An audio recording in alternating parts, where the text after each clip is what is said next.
Ici au quartier Van, au lieu dit complexe Beyak, vous apercevez derrière moi la maison de Marie-Louise Mbala, celle-là qui a été assassinée dans la nuit du 6 au 7 janvier 2026. Ce lieu est désormais une scène de crime gardée par les éléments du commissariat central du bureau 4, c'est à Ekounou, ici à Yaoundé. Depuis lors, cette affaire a connu un véritable emballement.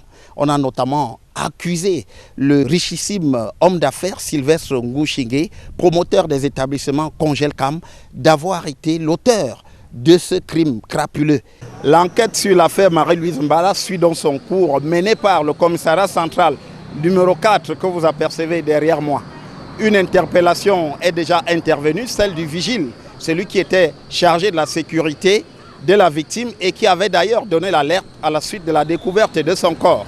Par contre, à aucun moment, il n'est fait allusion au nom de Sylvestre Ngouchingué, l'homme d'affaires promoteur des établissements Congelcam.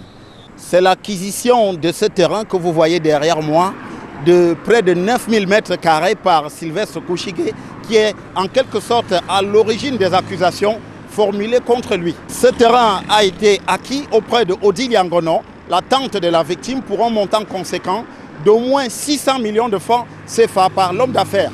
C'est en ce moment-là que des appétits se sont réveillés dans la famille de la vendeuse, avec notamment des oppositions.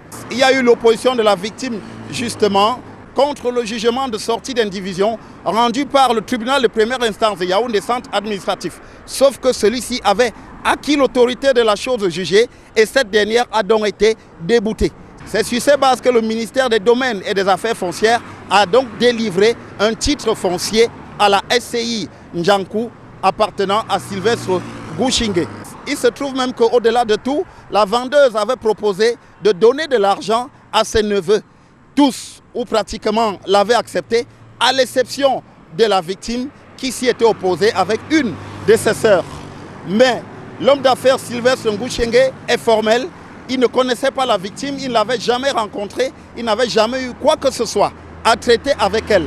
D'où donc sa plainte contre Vincent Sostène Fouda pour diffamation, propagation de fausses nouvelles et outrage à un parlementaire. L'affaire est devant le tribunal de première instance de Yaoundé, centre administratif, et le juge devrait convoquer incessamment le mis en cause. Il ne reste à souhaiter maintenant que le commissariat central numéro 4 de Yaoundé démêle les chevaux dans cette affaire qui défraie la chronique. Pour Equinox Télévision, sur le boulevard présidentiel d'Etoudi, sur l'enquête relative à l'assassinat de Marie-Louise Mbala, Joël Essengue, Guizogo.